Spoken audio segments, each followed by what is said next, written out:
سیرت کی کتابیں پڑھیں، سیرت کی کتابوں میں آتا ہے کہ جب غازی عباس علیہ السلام 9 یا 10 سال کے ہوئے نا، عمر مبارک 10 سال ہوئی، 9-10 سال، ایک روایت میں 13 سال آتا ہے، 13 سال، میرا بادشاہ علی علیہ السلام ام البنین کے پاس بیٹھا ہے، اور ام البنین سے مولا مرتضیٰ فرماتے ہیں کہ ام البنین، عرض کرتی ہیں میرے سرتاج حکم فرمائیے۔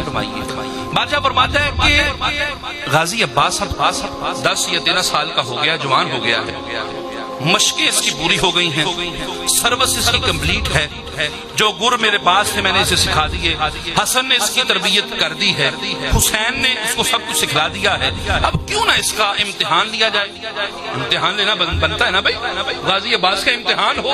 اچھا اب ام البنین عرض کرتی ہیں کیا میرے سرتاج ضرور لینا چاہیے، مجھے اپنی کوکھ، اب مولوی کچھ اور بات کرتے ہیں، یہاں پر ادب کا تقاضا ہے قبلہ، مجھے اپنی کوکھ اور آپ کے خون پر پورا ناز ہے، یقین ہے، مجھے فخر ہے کہ اس کی رگوں میں علی کا خون ہے، اور مجھے اپنی وفا پہ ناز ہے، مجھے اپنی کوکھ پہ فخر ہے، ہو نہیں سکتا کہ آپ کے اعتماد پر پورا نہ اترے میرا بیٹا۔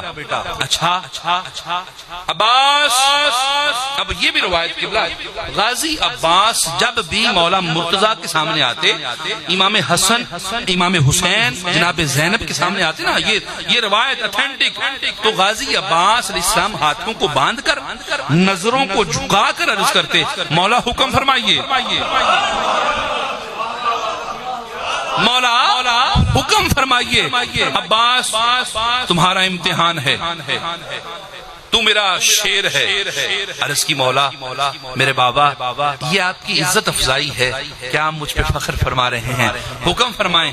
عباس تمہارا امتحان، مولا حکم فرمائے، وہ جو ہمارا باغ ہے نا، اب تم نے اب سے رات تک، صبح تک اس کا پہرا دینا ہے، اور میں تمہیں اجازت دیتا ہوں پہرے کے دوران کوئی بھی آئے اسے کاٹ ڈال، ختم کر دے، مار دے، مولا حکم۔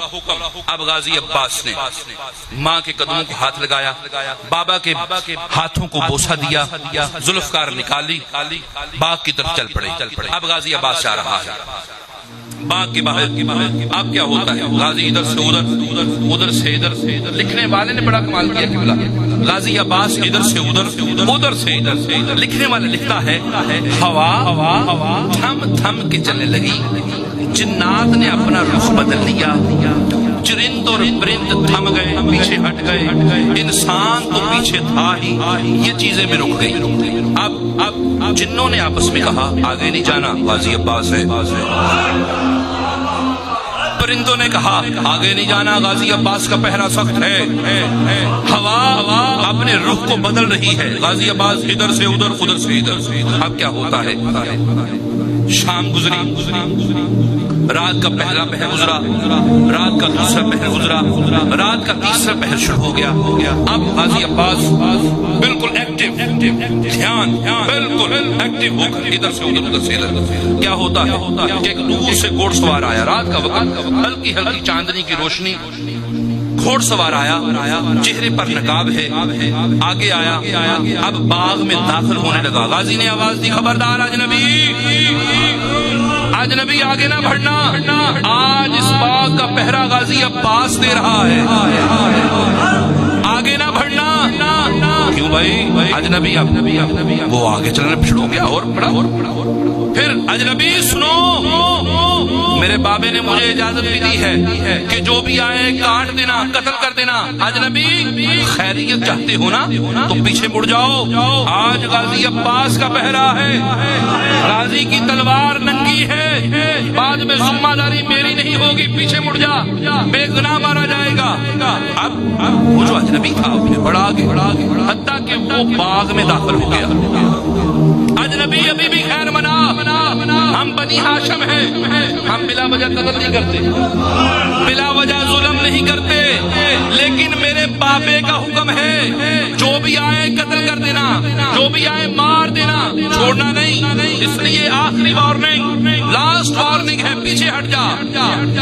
اب وہ جو آنے والا تھا نا، اس نے بڑی بے باکی کے ساتھ ایک درخت کو پکڑا جو پھلدار تھا، اس درخت کو ہلانا شروع کیا اور اتنا ہلایا کہ درخت کی جڑیں ہل گئی۔ غازی عباس سمجھ گیا کہ آنے والا بھی جو ہے نا کوئی سپہ سالار ہے، آنے والا جو ہے نا کوئی عام نہیں ہے، کوئی خاص ہے۔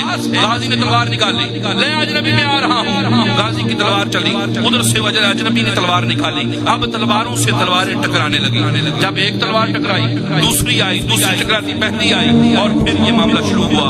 اب روایت لکھنے والا لکھتا ہے کہ تلوار سے رات کے اندھیرے میں جو چنگیاریاں نکل رہی تھی نا، یوں لگ رہا تھا جیسے آسمان سے ستارے گر رہے ہیں، تلواروں سے تلواریں ٹکرا رہی ہیں، جناب غازی کی تلوار اوپر اور اجنبی کی تلوار نیچے، جناب غازی کی تلوار نیچے اور اجنبی کی تلوار اوپر۔ اور پھر کیا ہوتا ہے، ایک وقت آیا اجنبی کی تلوار نیچے آئی، اوپر آئی، اور غازی کی تلوار نیچے آئی، اور اوپر سے اجنبی نے دبانا شروع کیا، غازی کی تلوار نیچے جا رہی ہے، جاتے جاتے یہ زمین تک لگ گئی، اور پھر غازی نے کیا کیا، غازی اس تلوار کو اٹھانا شروع کر دیا غازی نے، اور تلوار اٹھاتا اٹھاتا اوپر لے آیا، اور ایک دم سے جب تلوار اجنبی کی سرکی نا تو جناب غازی کے بازو پر ہلکا سا نشان لگا، ہلکا سا، اور پھر کیا ہوا، اس نے جو اجنبی تھا اس نے کہا عباس بڑے بہادر ہو بھائی۔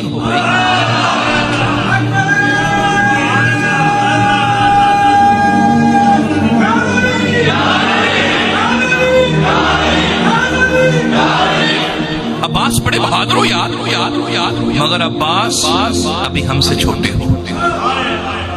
عباس خاص بڑا پریشان ہوئے، اور یہ کہنا تھا جملہ اجنبی کا، اس نے تلوار کھینچی، گھوڑے کو اب ٹانگ لگائی، پھر پیچھے بھاگ گیا۔ اب غازی عباس علیہ السلام پریشان، شرمندہ اور بیٹھ گئے، یہاں تک کہ غازی عباس کی آنکھوں میں آنسو شروع ہو گئے، رونا شروع کر دیا۔ فجر کا وقت ہوا، فجر پڑی اور پھر باغ میں بیٹھے رونا شروع کر دیا۔ کسی نے جناب ام البنین کو بتایا کہ اے ام البنین، میں دیکھ کے آیا ہوں کہ تیرا بیٹا عباس باغ میں بیٹھا رو رہا ہے۔ جب ماں نے سنا نا میرا بیٹا رو رہا ہے، وجہ کیا ہوئی، بھاگی ہوئی باغ میں آئی، بیٹا کیا ہوا، رو کیوں رہے ہو؟ اماں کچھ نہ پوچھ، وہ بازو پہ زخم دے گیا، بازو پہ زخم نہیں دے کے گیا، دل زخمی کر گیا ہے، کاش وہ میرے بازو پہ زخم نہ دیتا، میری گردن اتار دیتا، مجھے فخر ہوتا کسی بہادر کے ہاتھوں مارا گیا ہوں، لیکن اس نے میرے بازو پر جو زخم دیا ہے نا، اس نے مجھے پریشان کر دیا ہے اور مجھے چھوٹا کر دیا ہے، مجھے یہ بتا دیا ہے کہ تو اپنے بابا کے جو معاملات ہیں ان میں پورا نہیں اتر سکتا۔ ماں، اے ام البنین، اماں جان، میں اپنے بے باپ کا شیر بیٹا نہیں، امیدوں پر پانی پھر گیا، بیٹا ہوا کیا؟ کہا بس آنے والا آیا تھا، میں نے روکنا چاہا، رکا نہیں، جنگ کی بچ کے نکل گیا، بس زخم بازو پہ نہیں دل پہ ہے، اندر ہی اندر کھائے جا رہا ہے، اور رونا شروع کر دیا۔